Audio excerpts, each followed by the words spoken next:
Hello, everybody, and welcome back to The Advisor with Stacey Chillemi. I am so excited today because we have our very special guest. He is part of our podcast community. He has his own podcast on our channel. It is Coach Alex, and Coach Alex is a confidence coach, and he is just amazing at what he does. And today, he wants to talk about affirmation, when it works and when it doesn't, and talking about neuroplasticity. And he has a great website called Super Self Me, and you will love it. So look at the description box at the end of the channel, and you will see his website along with other information. And need I say more? We're gonna pass the plate over to Alex, and Alex is going to talk about affirmations and why they work and why sometimes they don't work. Hey Stacy, how Hi, are you? good. How are Happy New you? Year. Happy New Year to you too. I'm good, thank you. So, today I wanted to kind of, I don't know what the right word is. Let's say take the veil off of a concept, which is actually the critical concept to all self-help, self-improvement, whether that's confidence or if we're talking about, I don't know, imposter syndrome, self-esteem, whatever it may be. Um, and affirmations, which we talked about last time, affirmations are just one of a multitude of tools that you can use. But all these various tools rely on one very specific thing, which is neuroplasticity. In essence, neuroplasticity is how the brain gets wired, how it learns new things, um, which is really what we're interested in, right? Because if we're talking about self improvement, self help, what we want is to make a positive change. Mm-hmm. And really, almost anything you do comes Mm-hmm. down to neuroplasticity, right? Any Right. habit, any behavior that can be physical or psychological, right? The physical version is you can think about muscle memory, Mm-hmm. right? So neuroplasticity is responsible for muscle memory. Right. Neuroplasticity is responsible for thought patterns, whether they be negative or positive. Right. So neuroplasticity, really what it is uh, it's basically a biological change in the brain. Mm-hmm. So I'm going to use a very simple example. When we were very little, we didn't know how to tie our shoelaces. Right. And obviously, our parents taught us how to do it. They expected us to do it. They helped us when we needed help. And, this was every morning before school or kindergarten, whatever it was. Um, and we had to do it and we had to repeat it. So, what happens is biologically in the brain, there are connections made. And Right. I'm going to make this super simple. There are connections made from one point in the brain to another. Right. Those connections, if we're talking about tying our shoelaces, they're mainly motor connections, as in when I'm doing this activity, this is how I need the fingers to move. This is the Right. appropriate movement, right? Um, Psychologically, it's the same thing, right? Hmm. If let's say you you failed at something, doesn't matter what it is. You failed at something and you start going, I'm not good enough. I'm a failure. Hmm. You make that connection. It's a biological connection that happens somewhere in the brain. Right. Um, Now, the interesting thing is those connections, you can think of them as, let's think of them as water, Hmm. right? So you do this physical activity or you have this one thought. Let's go with thoughts. You say to yourself, oh, I'm not good enough. You say it once and it's kind of like it's this tiny little connection made between two areas of the brain, and that's that. Hmm. Well, if you repeat it and you repeat it again and you Hmm. repeat it again and you repeat it again, that connection actually strengthens. So you can think of it as imagine a tiny little stream. And the more you repeat that thought, the bigger that stream gets. Right. And eventually it becomes a river. Hmm. And the more you repeat that thought, the bigger that river gets. Right. So now what happens is it's a big raging river, and you really have no way out. Right.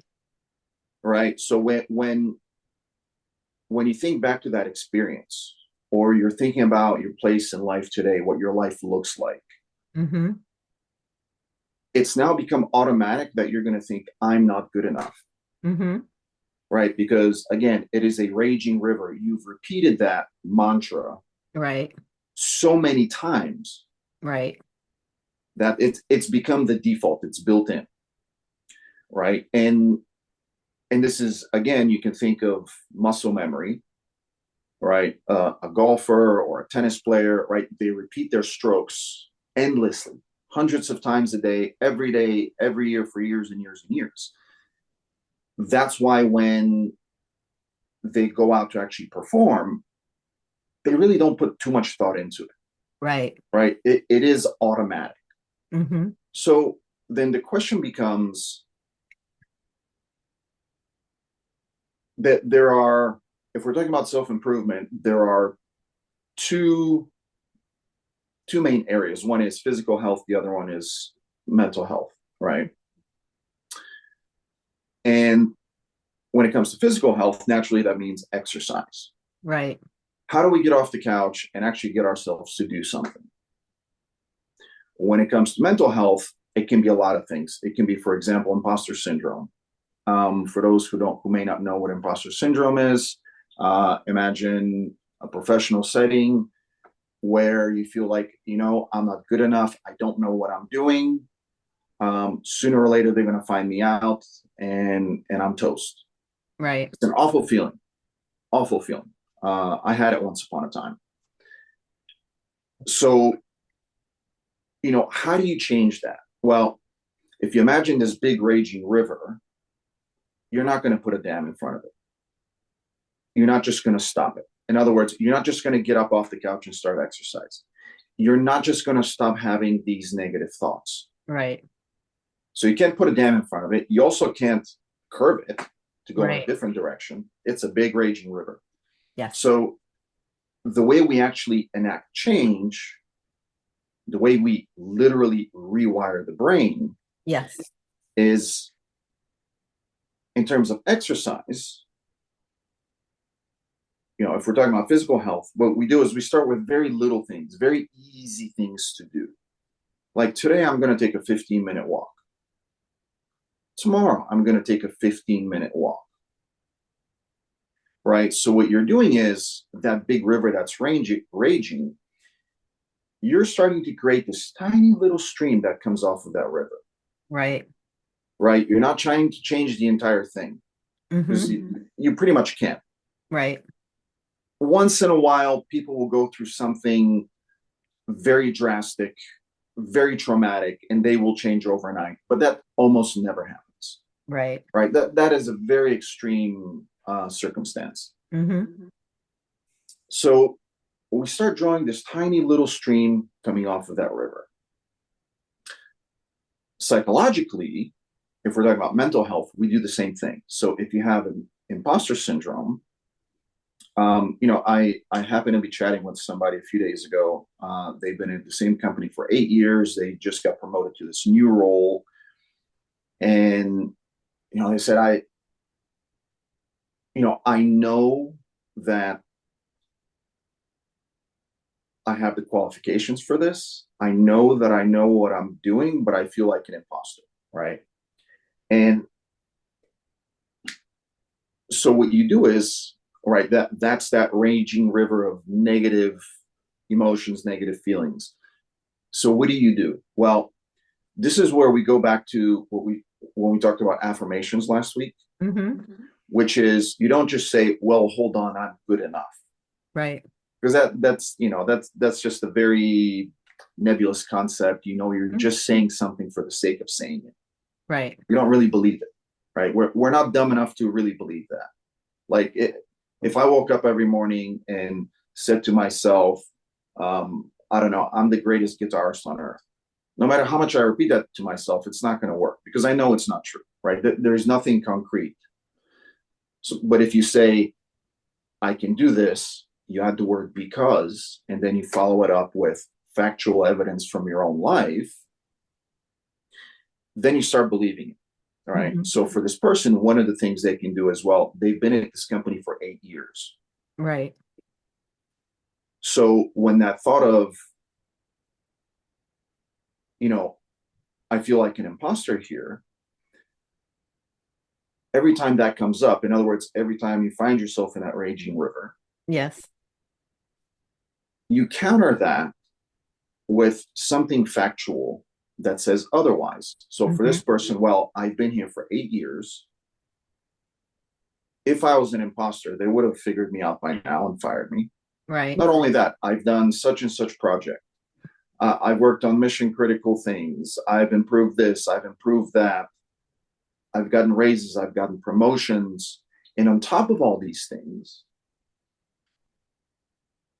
I've been given this promotion. I've been put into this position Hmm. because both my peers and superiors obviously are convinced that I can do it.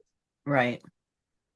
So, what happens when you do that is, again, you start siphoning off a tiny little bit of water from that raging river off into this little stream to the side.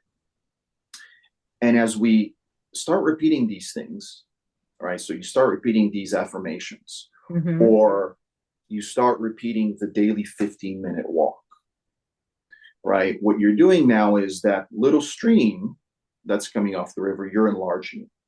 Now it's becoming a bigger stream coming off the river.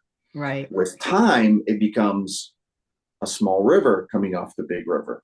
And Right. with more time, you actually are creating an even bigger river now in the positive direction. And now you're actually siphoning away all the water from that negative thought pattern to this positive thought pattern or this positive behavior, if we're talking Right. about exercise.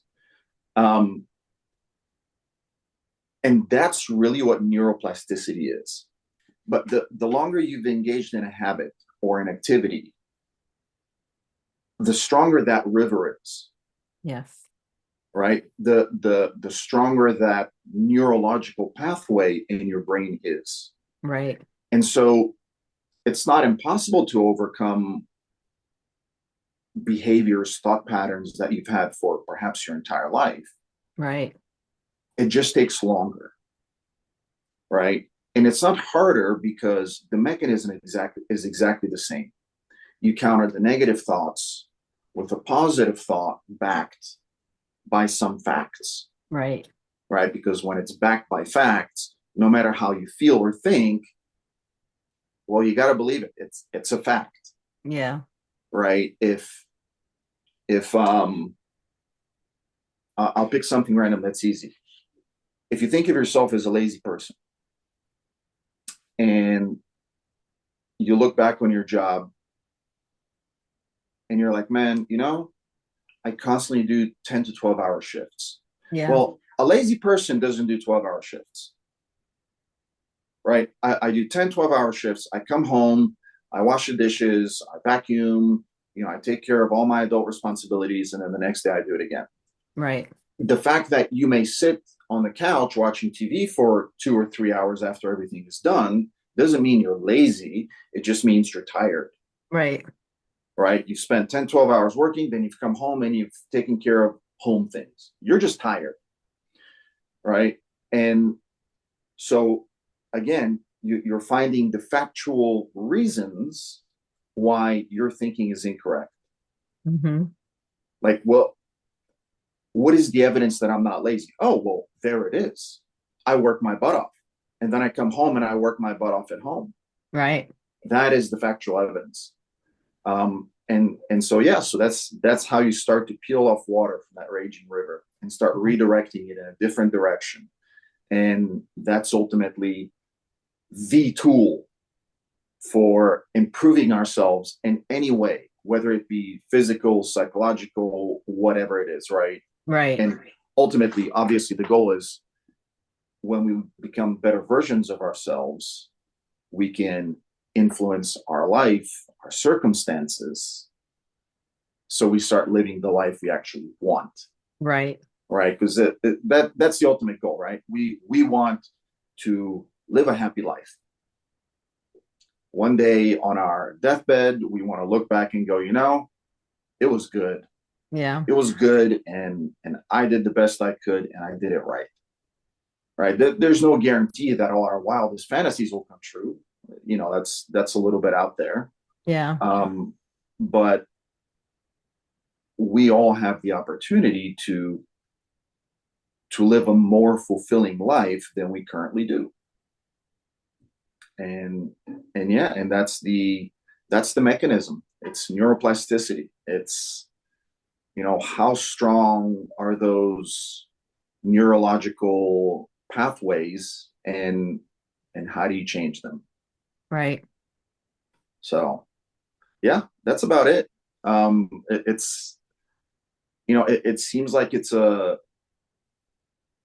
I guess a lot of the kind of like mystery, I think, of changing your habits, Hmm.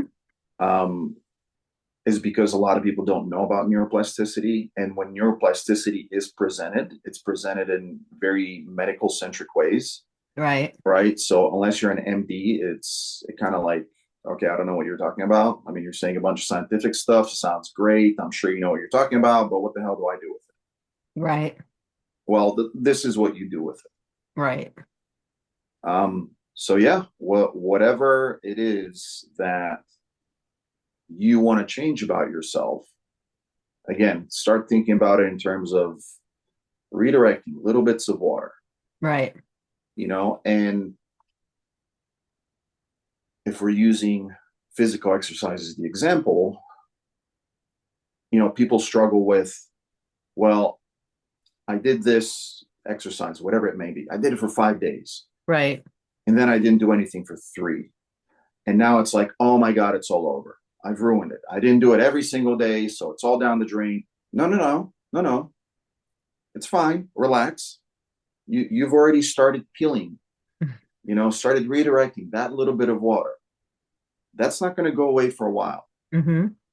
The fact that you skip 3 days, that's okay. Today, go do your thing again. And in terms of how long these things take, again, it kind of depends on how ingrained a behavior is, Hmm. how strong that um, neural pathway is. Yes. But kind of like the general rule of thumb seems to be that I mean, medically, not, Yeah. um, not stuff that people randomly come up with. Medically speaking, there's a general rule of thumb that takes about a month for a new habit to form, Hmm. right?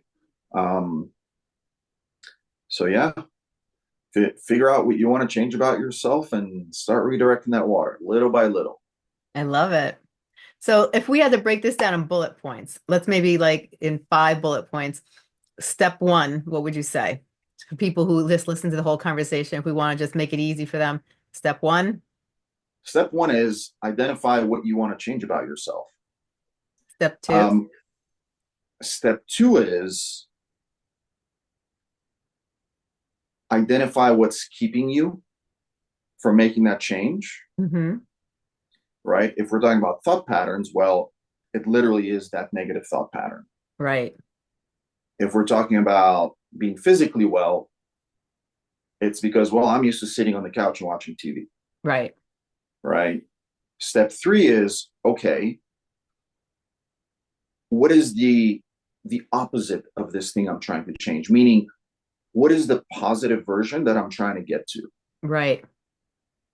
With exercise, obviously it's, well, exercising, right? Yeah. Choose an exercise. It can be anything. I always tell people to just start walking. Walking is Right. the easiest thing, and it has so many benefits. Hmm. Just start walking. Right. If for nothing else, because walking builds that habit Yes. of, oh, I'm doing physically healthy things for myself, Hmm. right? Once that habit is built, well, you can do whatever else you want with it, right? You can start Right. lifting weights, you can run marathons, you can do whatever. The key is to Yeah. build that habit, to change that neural pathway. Right. In terms of, you know, thinking patterns, it's, again, what is it that's keeping me back? What is that challenge? Hmm. And what is the opposite of it? In other words, what is that place I'm trying to get to? So if you're lacking confidence, what do I do to gain that confidence? With confidence specifically, so that there are, depending on what you're trying to change, there are different ways to go about it. With confidence, a lot of it is looking back, relying on your achievements, Mm-hmm. right? Looking back at the difficult things you've overcome, Right. right? If you're currently facing a challenge and you're like, oh my God, I don't know how I'm going to get through this. I don't think I'm strong enough, blah, blah, blah. Go back to the most difficult thing you've ever done, right? Because now it becomes a matter of, well, hold on a second. I made it through that. Man, if I can make it through that, I bet I can make it through this. Right. All right. So that's the fourth step, is identifying what's the actual positive direction you want to steer yourself into. Yeah. And the fifth bullet point is simply start doing it. Yes. Mm-hmm. Right. Consistency matters. Consistency is very important because, again, if we're going to start siphoning water away from that raging river, Right. right, we don't want to create a tiny little stream and then leave it, because inevitably it's just going to go dry and nothing's going to happen, right? Right. So we have to work at it to make it bigger and bigger and bigger, and start pulling that water, i.e., that thought pattern, start pulling it in the direction we want it to go in. Mm-hmm. I like it. And so consistency is critical, Mm-hmm. but you don't have to be an extremist. Consistency doesn't mean you have to be perfect 100% of the time. Right. No, 100%. nobody is perfect 100% of the time. The key is to be consistent. If you forget to do something one day, or you just don't have it in you, that's cool. No biggie. Pick it up again tomorrow. Listen, there are days where I don't want to exercise. I just don't have it in me. Mm-hmm. And it eats at me because I'm used to exercising every day. Yeah.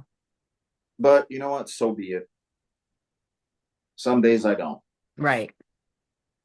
So, yeah, identify what you want to change, decide what you want to change it into, Mm-hmm.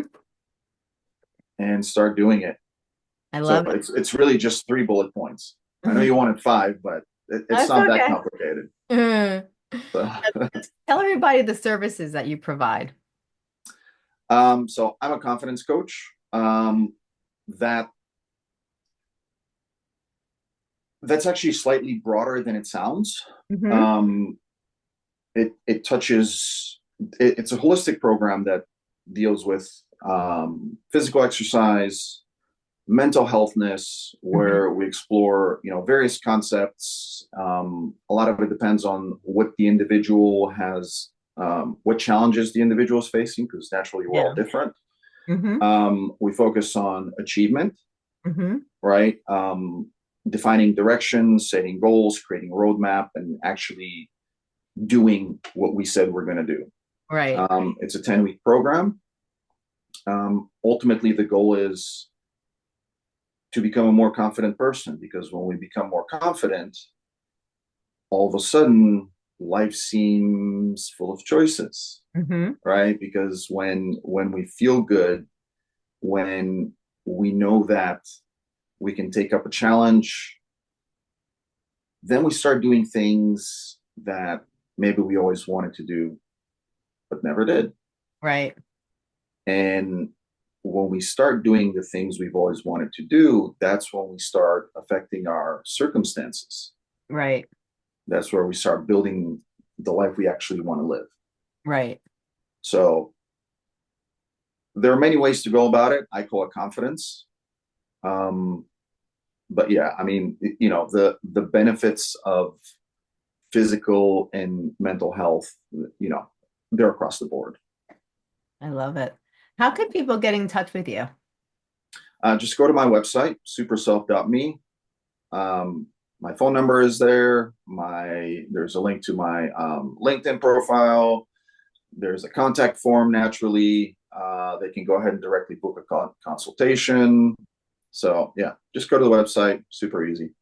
I love it. Now, if we had to emphasize on a couple important factors before we go from the conversation that we had today, what are some things, that you'd like to emphasize? The key is that I I was gonna say I think, but I don't think. I know. We overcomplicate a lot of stuff. True. Number one, a lot of things are actually a lot simpler than we think they are. Hmm. That's the one highlight. The other highlight is that changing is actually easy. Hmm. It simply takes time. Yes. It takes time and it takes consistency. Right? If somebody tells you they're going to change your life overnight, they're a liar. Hmm. I mean, okay, obviously, if you win a lottery, your life has changed overnight. Right. But again, that's an extreme circumstance. Whether it's changed for good or bad, that's a completely different story. But your life is literally changed overnight, right? Right. But it's an extreme, right? It's not something we rely on in life. Yes. The statistics, the chances of something like that happening are next to nothing. Um, so yeah, things don't happen overnight, and becoming a new, better version of yourself,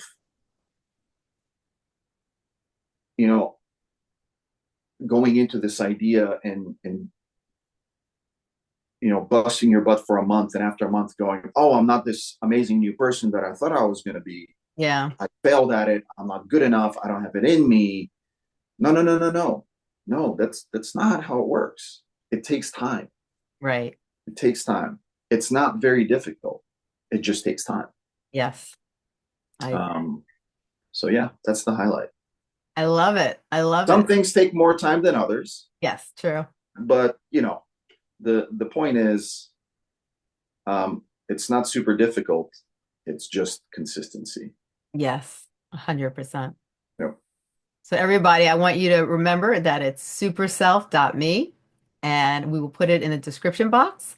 And if you like this podcast, please follow it. And Alex is always available to help anybody who is open to improving their life and gaining confidence and moving forward in their overall life. And I think I want to just thank you for coming on today because I think this is a great topic that you tapped onto. Thank you. It really, people love to hear about affirmations, but they have to understand why sometimes they Yep. work and why sometimes they don't, and how to construct them so they do work for you. Yep. And I thought that was a great topic that you chose today. And I really look forward to talking to you soon. And once again, I just want to thank you. Thank you so much for Thanks, coming on Stacey. the show today. You have a, Appreciate it. oh, you're Happy very welcome. 2025. Yes, happy 2025. I can't believe it. Oh my goodness. I know, right? Yeah. Well, you have a great day. Thank you. You too.